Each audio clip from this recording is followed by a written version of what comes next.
बिहार भारत का एक राज्य है।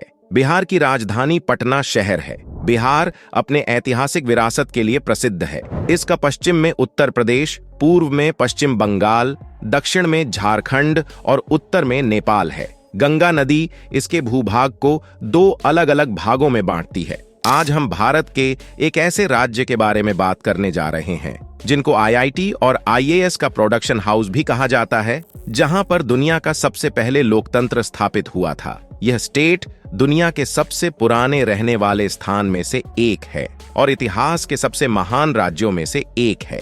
लेकिन आज यह एक गरीब राज्य के रूप में देखा जाता है। दोस्तों, आज हम बात करेंगे भारत के एक राज्य बिहार की। दोस्तों, बिहार ही वो राज्य है जिसने चाणक्य जैसा अर्थशास्त्री चंद्रगुप्त और अशोक जैसे राजा, बुद्ध महावीर जैसे संत, आर्यभट्ट जैसा वैज्ञानिक और शेर शाह जैसा शासक दुनिया को दिया था। दोस्तों, आज इस वीडियो में हम बात करेंगे बिहार के बारे में और बिहार से जुड़े कुछ इंटरेस्टिंग फैक्ट्स के बारे में, इसलिए आप इस वीडियो को आखिर तक जरूर देखिएगा। इसी तरह की और रहस्यमयी जानकारी प्राप्त करने के लिए हमारे चैनल ट्रू हिस्ट्री को आज ही सब्सक्राइब करें और बेल आइकॉन को प्रेस करें। दोस्तों, शुरू करते हैं आज का यह इंटरेस्टिंग वीडियो। बिहार भारत के उत्तर पूर्व में स्थित एक ऐतिहासिक राज्य है जो अपनी बाउंड्री शेयर करता है। उत्तर में नेपाल, दक्षिण में झारखंड, पूर्व में पश्चिम बंगाल और पश्चिम में Uttar Pradesh. Total 94,173 square kilometre में फैला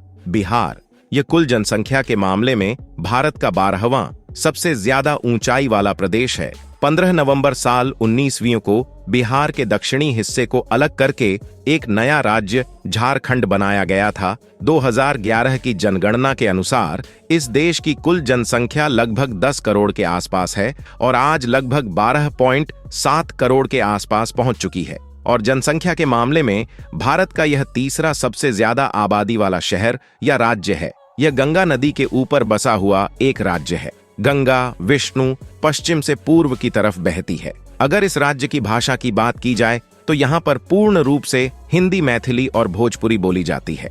इस राज्य की सबसे पुरानी भाषा हिंदी और उर्दू है। दोस्तों, आप यह जानकर हैरान हो जाएंगे कि देश में सबसे ज्यादा उत्तर प्रदेश के बाद जो डिग्री हासिल कर निकलते हैं वह सबसे ज्यादा इसी बिहार से निकलते हैं और दिमाग से बिहारी लोग बहुत ही तेज होते हैं और माना जाता है कि बिहारी के गणित बहुत ही ज्यादा तेज होती है। हालांकि 1990 से पहले आईएएस अधिकारियों के मामले में बिहार पहले स्थान पर था, लेकिन उसके बाद में इसमें गिरावट आने लगी। बिहार के लोगों का ध्यान अब आईटी सेक्टर में ज्यादा लगने लगा है, लेकिन पिछले कुछ सालों से दोबारा से आईएएस की भूमिका देखने को मिल रही है। दोस्तों, शून्य के बिना गणित का क्या मोल है, ये किसी को बताने की जरूरत नहीं है। दुनिया को शून्य देने वाले आर्यभट्ट का जन्म स्थान बिहार ही है। यही कारण है कि बिहार के लोगों की गणित आज भी बहुत तेज होती है। वह गणित में बहुत ही माहिर होते हैं। आपको यह जानकर हैरानी होगी कि यह सच है कि इतिहास के पन्नों में ही नहीं बल्कि वर्तमान के समय में यहाँ आईएएस की संख्या बहुत ज्यादा थी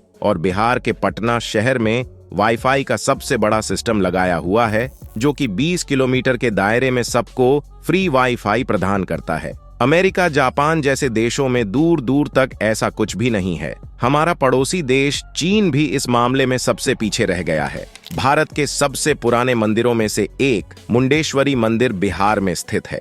यह मंदिर पवारा पहाड़ी के शिखर पर है। इस मंदिर की ऊंचाई लगभग 600 फीट है। 1812 से लेकर 1904 तक ब्रिटिश ने इस मंदिर को बनवाया था और सिखों के 10वें गुरु श्री गोविंद सिंह जी का जन्म बिहार में ही हुआ था। यहाँ पर पटना साहिब सिख इतिहास से जुड़ा एक प्राचीन स्थल है जिसे महाराणा रणजीत सिंह ने बनवाया था। बिहार का मुख्य त्योहार छठ पूजा है। यह अच्छे प्रकार से मनाया जाता है।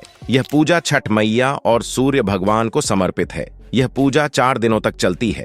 इस दौरान महिलाएं व्रत रखती हैं। छठ पूजा बिहार की संस्कृति और प्राचीन काल का स्थित है। लिट्टी चोखा। लिट्टी चोखा को बिहार का एक प्रसिद्ध व्यंजन माना जाता है और यह एक आटे का गोला होता है जिसे जलते अलाव पर पकाया जाता है और मिट्टी के अंदर एक मसाला भी भरा जाता है।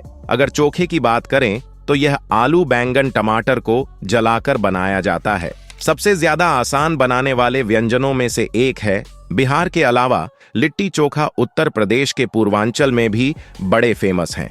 दोस्तों, नालंदा पुस्तकालय इस देश में ईरान, कोरिया, चीन के लोगों को आकर्षित करती थी। यह दुनिया की सबसे बड़ी पुस्तकालय में से एक है, लेकिन तुर्की के शासक ने इस लाइब्रेरी में आग लगा दी थी। ऐसा माना जाता है कि यह लाइब्रेरी इतनी बड़ी थी कि तकरीबन 3 महीने तक यह जलती ही रही थी। महाबोधि मंदिर बिहार में स्थित है। यह मंदिर बुद्ध का मंदिर है और यहीं पर भगवान बुद्ध को ज्ञान की प्राप्ति हुई थी। यह मंदिर बिहार से तकरीबन 115 किलोमीटर की दूरी पर स्थित है। क्या आपको पता है कि मॉरिशस के पहले प्रधानमंत्री बिहार के रहने वाले थे? उन्होंने मॉरिशस की आजादी में बहुत बड़ा योगदान दिया। उनका नाम शिवसागर रामगुलाम था।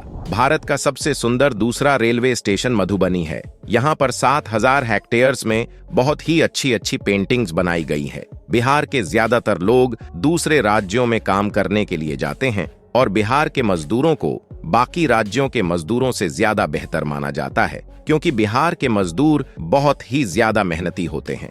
दोस्तों, भारत एक ऐसा देश है जहां क्रिकेट किसी धर्म से कम नहीं है और MS धोनी एक क्रिकेट कलाकार हैं जिनका जन्म भी बिहार में ही हुआ था और MS धोनी को आज लोग दुनिया में अच्छे क्रिकेटरों में जानते हैं। दुनिया के सबसे पुराने विश्वविद्यालय नालंदा और तक्षशिला बिहार में ही स्थित है।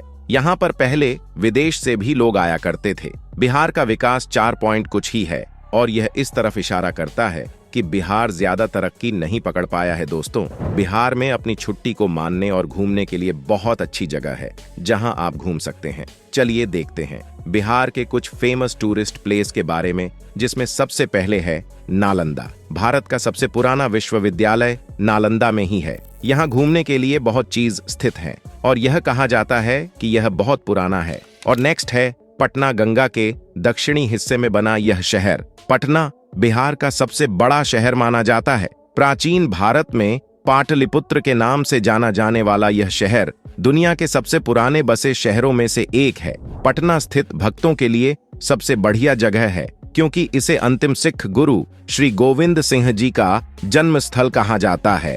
तो दोस्तों, ये था बिहार। कैसा लगा आपको बिहार के बारे में जानकर? अगर आपको इसके बारे में कुछ बातें समझ में आई है और आप कुछ राय देना चाहते हैं तो हमें कमेंट सेक्शन में जरूर लिखिएगा। तो दोस्तों, मिलते हैं बहुत जल्द एक नेक्स्ट वीडियो में। तब तक के लिए गुड बाय।